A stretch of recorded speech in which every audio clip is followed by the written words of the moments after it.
Senator for Louisiana. Thank you, Mr. President. I want to talk for a few minutes, Mr. President, about the good people of China, about Confucius Institutes, and the Chinese Communist Party.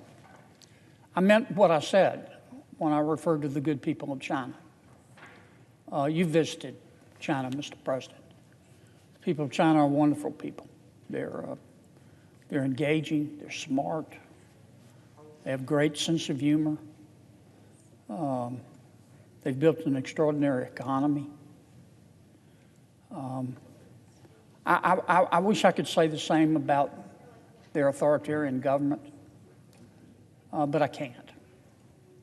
The Communist Party of China is trying to not only swallow China, it's trying to swallow the world. We helped China be admitted, we helped the Communist Party of China be admitted to the World Trade Organization.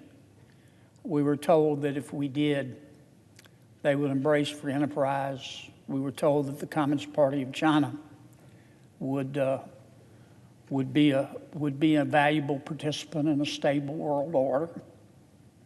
None of that has come to be the case. We know what the Communist Party of China has done to Hong Kong. We know what the Communist Party of China has done to the Uyghurs. We know what the Communist Party of China has done to the wonderful, wonderful people of Tibet. But I did want to make that distinction between the authoritarian government, the Communist Party of China, and the Chinese people.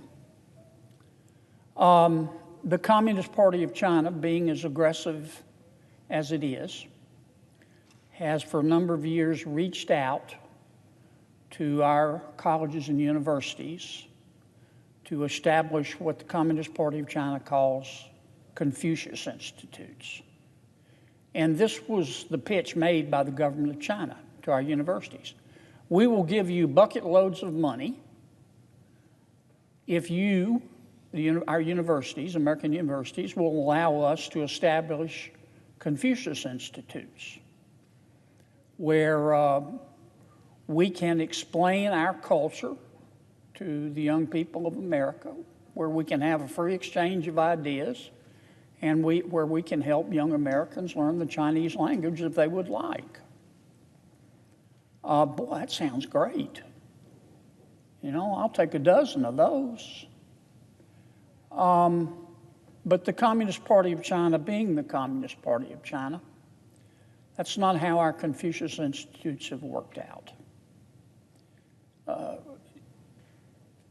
These institutes run by the authoritarian government of China will not allow the free exchange of ideas. They will not allow anyone to talk about the Uyghurs or the people of Tibet or Hong Kong or what happened at Tiananmen Square. They meaning the Communist Party of China, has used these Confucius Institutes as propaganda arms of their government. Now, many of our universities have done the right thing. They've said, nope, we stand for the free exchange of ideas, and if you're going to come on our campus and tell our people that there are things that they can't talk about, then respectfully, the Confucius Institutes, need to leave our campus. But some of our universities haven't done the right thing. I'm not suggesting that, I'm not cynical enough to suggest that it's all about the money, but you can't ignore the fact that I think the Communist Party of China has given our universities through the years, don't hold me to this figure exactly, but about $150 million to set up these Confucius Institutes. And universities, they build that money into their budgets, so they're reluctant to see the Confucius Institutes leave. Not all of our universities, but some of them. I recognize the economic reality. I have a bill that would say we wouldn't get rid of Confucius Institutes. It would just tell our universities that you've got to properly manage them. You can't allow the Confucius Institutes to stay on your campus if the Confucius Institutes will not allow for the free exchange of ideas. If if kids, I shouldn't call them kids, if young people in our universities want to talk about Tibet, they get to talk about Tibet. And the bill would say that the universities have to take back control of these Confucius institutes from the Communist Party of China.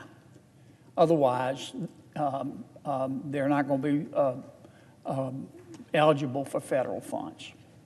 Now, my bill, once again, it doesn't kick anybody off campus. It just says you've got to, the Communist Party of China, has got to do what you originally told us you were going to do. My bill has, our bill, because the Senate passed it twice. Twice this bill's passed the United States Senate. The last time, with bipartisan support, we put the bill on the NDAA. And, Mr. President, you know how conference committees work at the NDAA. Sometimes it's a ferret fire drill, and there's a lot of confusion, and somehow the Confucius Institute bill got watered down to do nothing in the conference negotiations on the NDAA. I'm not criticizing anybody, but it happened. So I'm going to ask my colleagues on both sides of the aisle to pass the Confucius Institute Act for a third time, and hope in our new Congress we can keep teeth in it in working with our colleagues, not only in the Senate, but in the House. And toward that end, Mr. President, I'd like to ask unanimous consent that the Senate proceed to the immediate consideration of S-590, introduced earlier today.